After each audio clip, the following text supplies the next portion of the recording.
जब ये रिएक्शन चल रही होती है उस समय किसी भी समय, है ना, जब ये रिएक्शन चलती है ना, चल रही होती है, तो उसके किसी भी टाइम पर यदि हम उसके प्रोडक्ट का कॉन्सेंट्रेशन, ये हमारे प्रोडक्ट है, प्रोडक्ट का कॉन्सेंट्रेशन अपॉन रिएक्टेंट का कॉन्सेंट्रेशन, दोनों को यदि हम डिवाइड कर देते हैं तो हमें एक वैल्यू प्राप्त होती है और वो वैल्यू हमारी होती है रिएक्शन कोशिएंट। इक्विलिब्रियम का मतलब कि जितने हमारे रिएक्टेंट जो प्रोडक्ट में बदल रहे हैं, है ना, जितने रिएक्टेंट प्रोडक्ट, तो इसको हम इस प्रकार से लिखते हैं, जितने रिएक्टेंट प्रोडक्ट में बदल रहे हैं उतने ही प्रोडक्ट है वो वापस किस में चेंज हो रहे हैं, रिएक्टेंट के अंदर चेंज हो रहे हैं। तो इस कंडीशन को हम क्या कहते हैं, इक्विलिब्रियम। और जब दोनों इलेक्ट्रोडों के इलेक्ट्रोड पोटेंशियल का जब डिफरेंस 0 हो जाता है तो सेल का जो सेल पोटेंशियल होता है ई सेल, उसकी भी वैल्यू क्या हो जाती है, 0 हो जाती है। हेलो दोस्तों, नमस्कार। AMKP एडुएप चैनल में आपका बहुत बहुत स्वागत, अभिनंदन। चैप्टर हम पढ़ रहे थे इलेक्ट्रोकेमिस्ट्री, और इलेक्ट्रोकेमिस्ट्री के इस वीडियो के अंदर हम पढ़ने वाले हैं equilibrium constant from Nernst equation. मतलब नैनस्ट इक्वेशन से, ये जो नैनस्ट इक्वेशन है उस नैनस्ट इक्वेशन से हम इक्विलिब्रियम कांस्टेंट हम कैसे प्राप्त करते हैं उसको डिटेल से इस वीडियो के अंदर हमें समझना है। तो इसके एक एक पॉइंट को अच्छे से क्लियर करते हैं, बस आप केवल ध्यान लगा कर देखें तो आपको इससे रिलेटेड जितने भी जो पॉइंट हैं वो आपको अच्छे से समझ में आ जाएंगे। तो अब शुरू करते हैं हमारा topic, equilibrium constant from Nernst equation, है ना। तो सबसे पहले हम ये समझते हैं कि हमारा ये इक्विलिब्रियम जो कांस्टेंट जो होता है उसका क्या मतलब है ना। इसके बारे में आपने 11th में पूरा डिटेल इक्विलिब्रियम का जो चैप्टर पढ़ा है उसके अंदर आपने इसको पहले पढ़ा है, लेकिन फिर भी एक बार मैं आपको बता देता हूँ कि जैसे हमारी कोई रिएक्शन होती है, जैसे ये रिएक्शन है ना, इस रिएक्शन के अंदर ये हमारे रिएक्टेंट हैं और ये हमारे क्या है, प्रोडक्ट हैं। तो जब ये रिएक्शन चल रही होती है उस समय किसी भी समय, है ना, जब ये रिएक्शन चलती है ना, चल रही होती है, तो उसके किसी भी टाइम पर यदि हम उसके प्रोडक्ट का कॉन्सेंट्रेशन, ये हमारे प्रोडक्ट है, प्रोडक्ट का कॉन्सेंट्रेशन अपॉन रिएक्टेंट का कॉन्सेंट्रेशन, दोनों को यदि हम डिवाइड कर देते हैं तो हमें एक वैल्यू प्राप्त होती है और वो वैल्यू हमारी होती है रिएक्शन कोशिएंट, जिसे हम Q से डिनोट करते हैं। तो उसका फॉर्मूला हो जाएगा concentration of product upon concentration of reactant. तो ये तो बात होगी रिएक्शन कोशिएंट की। रिएक्शन कोशिएंट कब प्राप्त करते हैं, तो जब ये रिएक्शन चल रही होती है तो उसके किसी भी समय पर हम उसका रिएक्शन कोशिएंट प्राप्त कर सकते हैं।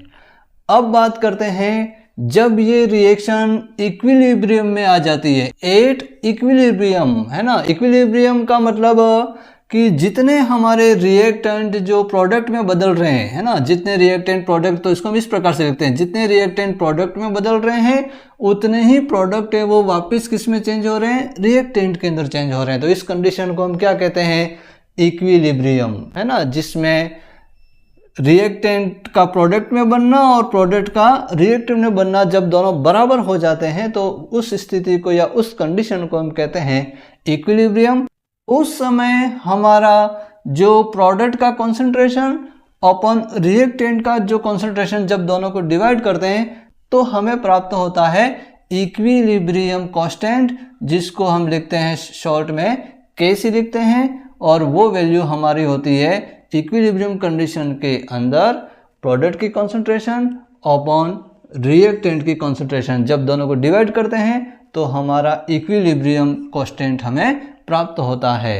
तो यही वैल्यू किसके बराबर होती है, तो रिएक्शन कोशिएंट के क्या होती है, बराबर।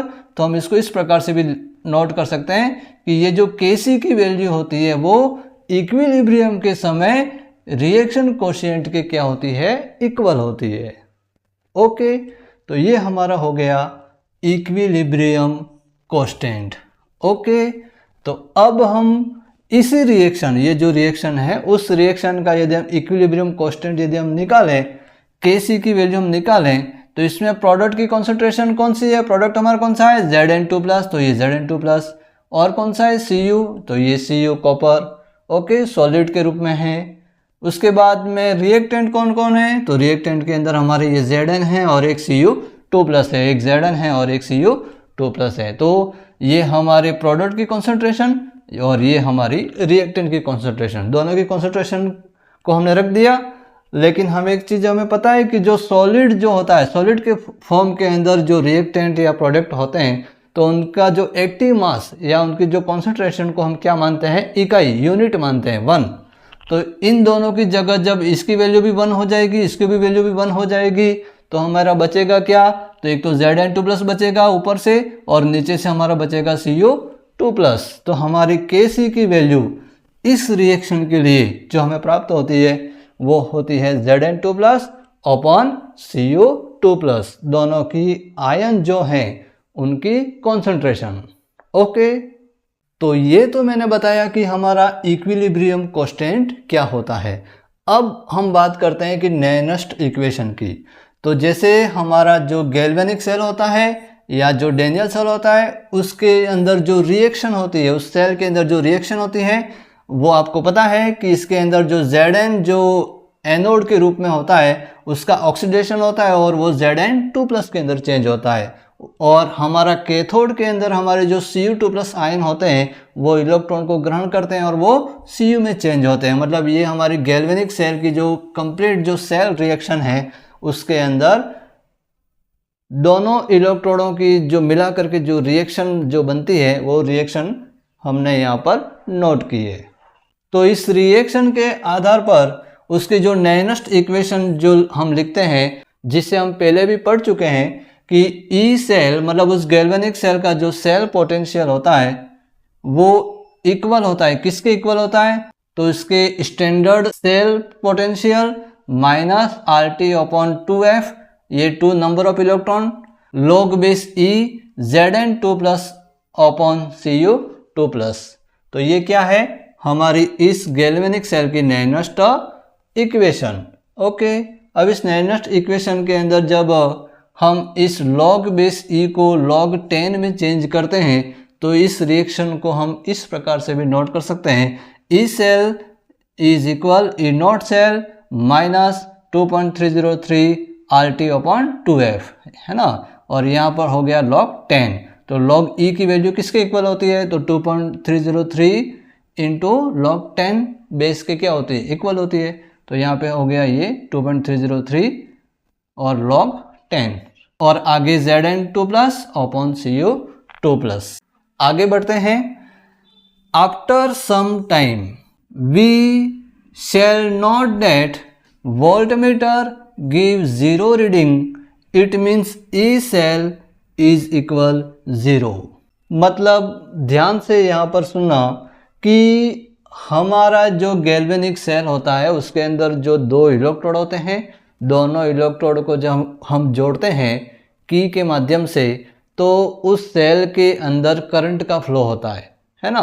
तो करंट का फ्लो क्यों होता है, क्योंकि दोनों इलेक्ट्रोड के ऊपर इलेक्ट्रोड पोटेंशियल का डिफरेंस उत्पन्न हो जाता है, जिससे उस सेल के अंदर करंट का फ्लो होता है। तो जब सेल का करंट शुरू होता है उसके बाद कुछ समय बाद, है ना, आफ्टर सम टाइम, फिर क्या होता है कि ये जो रिएक्शन जो पहले हो रही थी, है ना, जैसे मैंने इस तरह से इसको शो किया था, है ना, कि रिएक्टेंट है वो प्रोडक्ट में चेंज हो रहे हैं। जो ये रिएक्शन चल रही थी उस रिएक्शन के अंदर उस सेल के दोनों इलेक्ट्रोडों के अंदर इक्विलिब्रियम स्थापित हो जाता है। तो इक्विलिब्रियम स्थापित होने से क्या होता है कि ये रिएक्टेंट जितने प्रोडक्ट में बन रहे हैं उतने ही प्रोडक्ट है वो वापस रिएक्टेंट में चेंज होते हैं। तो उस कंडीशन के अंदर जब दोनों सेल का जो इलेक्ट्रोड पोटेंशियल जो है उसका यदि हम डिफरेंस यदि प्राप्त करते हैं और उस स्थिति के अंदर जब उस सेल के अंदर जब हम वोल्ट मीटर को जब हम जोड़ते हैं तो हमें उस वोल्ट मीटर के अंदर जो रीडिंग प्राप्त होती है वो रीडिंग क्या प्राप्त होती है, 0 रीडिंग प्राप्त होती है। और वो 0 रीडिंग क्यों प्राप्त होती है, क्योंकि दोनों जो सेल के इलेक्ट्रोड हैं उन इलेक्ट्रोड का जो इलेक्ट्रोड पोटेंशियल का जो डिफरेंस है, दोनों के इलेक्ट्रोड पोटेंशियल का जो डिफरेंस है वो क्या हो जाता है, 0 हो जाता है। इसलिए वोल्ट मीटर में भी उसकी वैल्यू क्या हो जाएगी, 0। और जब दोनों इलेक्ट्रोडों के इलेक्ट्रोड पोटेंशियल का जब डिफरेंस 0 हो जाता है तो सेल का जो सेल पोटेंशियल होता है ई सेल, उसकी भी वैल्यू क्या हो जाती है, 0 हो जाती है। तो जब सेल पोटेंशियल की वैल्यू यदि 0 हो जाती है तो इस नेनस्ट इक्वेशन के अंदर ये हमारा ई सेल है, उसकी वैल्यू हम क्या रखते हैं, 0 रखते हैं। तो ये हो जाएगी हमारी नेनस्ट इक्वेशन, जिसमें ई सेल की वैल्यू हम रखेंगे 0 is equal E not cell minus 2.303 RT upon 2F log base 10 Zn2 plus upon Cu2 plus. अब जब इसकी वैल्यू 0 हो जाती है तो इसको पूरे को हम यहाँ पर ट्रांसफ़र कर देते हैं, तो हमारी नई इक्वेशन जो प्राप्त होती है, ई नॉट सेल मतलब उस सेल का standard cell potential is equal 2.303 RT upon 2F log base 10 Zn2 plus upon Cu2 plus. तो ये हमारी स्टैंडर्ड सेल पोटेंशियल प्राप्त करने की इक्वेशन कौन सी कंडीशन के अंदर, जब उस सेल के अंदर इक्विलिब्रियम प्राप्त हो जाता है, तो उस सेल के अंदर किसी भी प्रकार का करंट का फ्लो नहीं होता है, तो उस समय उसका जो सेल पोटेंशियल की वैल्यू होती है वो हमारी क्या होती है, 0 होती है। तो उस समय हमारा स्टैंडर्ड सेल पोटेंशियल की वैल्यू हम इस प्रकार से प्राप्त कर सकते हैं। फिर उसके बाद हमारा जब इक्विलिब्रियम स्थापित हो जाएगा तो उसके लिए जो इक्विलिब्रियम कांस्टेंट है ना, इक्विलिब्रियम कांस्टेंट Kc की वैल्यू हमने निकाली थी अभी, है ना। Kc की वैल्यू हमारी क्या होती है, Zn2 plus upon Cu2 plus. तो इस नेनस्ट इक्वेशन के अंदर ये जो Zn2 plus upon Cu2 plus है, उसकी जगह हम क्या रख सकते हैं, Kc मतलब कौन, इक्विलिब्रियम कांस्टेंट। तो हमारी नई इक्वेशन प्राप्त होती है E not cell is equal 2.303 RT upon 2F log base 10 और यहाँ हो जाएगा Kc इक्विलिब्रियम कांस्टेंट। ओके, फिर उसके बाद इस इक्वेशन को हम इस प्रकार से भी लिख सकते हैं। क्यों लिख सकते हैं, क्योंकि इसमें R गैस कांस्टेंट की वैल्यू रखते हैं, T टेम्परेचर 25 डिग्री सेल्सियस जिसको हम केल्विन में चेंज करेंगे तो 298 केल्विन अपॉन फेराडे कांस्टेंट की वैल्यू रखेंगे। तो जब तीनों की वैल्यू जब रखते हैं तो हमारा हो जाता है ये 0.0591 अपॉन 2, ये 2 क्या है, नंबर ऑफ इलेक्ट्रॉन। ओके, और ये लॉग बेस 10 Kc। तो इस इक्वेशन को हम इस प्रकार से भी नोट कर सकते हैं। ओके, तो ये हमारा हो गया कि इस नेनस्ट इक्वेशन से ये जो इक्विलिब्रियम कांस्टेंट Kc की वैल्यू हम किस प्रकार से डिटरमाइन कर सकते हैं, इसको हमने डिटेल से समझा। तो ये तो हो गया गैल्वेनिक सेल के लिए, है ना, डेनियल सेल के लिए। लेकिन यदि हम किसी भी सेल के लिए यदि हम इक्विलिब्रियम कांस्टेंट की वैल्यू यदि प्राप्त करना चाहते हैं तो इन जनरल अब यहाँ पर इस इक्वेशन के अंदर क्या चेंजअप होगा यदि किसी भी दूसरे सेल के लिए ज्ञात करने जाए तो क्या होगा, देखना ध्यान से। यहाँ तो ये ई नॉट सेल जैसा है वैसे ही रहेगा, है ना। 2.303 RT वो तो बदलते नहीं है, जैसे हैं वैसे ही रहेंगे, केवल चेंज क्या हो जाएंगे, नंबर ऑफ इलेक्ट्रॉन। उस सेल के अंदर जो नंबर ऑफ इलेक्ट्रॉन का जो ट्रांसफ़र हो रहा है वही चेंज होंगे। तो हम यहाँ पर 2 की जगह क्या लिख देंगे, n, है ना। 2 की जगह हमने क्या लिख दिया, n। और ये फेराडे कांस्टेंट कभी नहीं बदलता है ना। और लॉग बेस 10 और Kc। तो किसी भी सेल के लिए यदि हम इक्विलिब्रियम कांस्टेंट की वैल्यू नेनस्ट समीकरण से यदि प्राप्त करें तो हमारी इक्वेशन हो जाएगी ये इक्वेशन, है ना।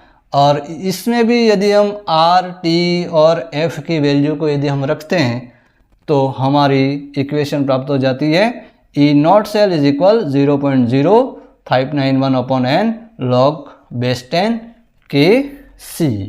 इस वीडियो के अंदर हमने equilibrium constant from Nernst equation, मतलब नेनस्ट इक्वेशन से इक्विलिब्रियम कांस्टेंट किस प्रकार से प्राप्त करते हैं इसको हमने डिटेल से समझा। वीडियो अच्छा लगा हो तो उसको लाइक और शेयर करें और हमारे चैनल को सब्सक्राइब ज़रूर करें। मिलते हैं नेक्स्ट वीडियो में। जय हिंद, वंदे मातरम।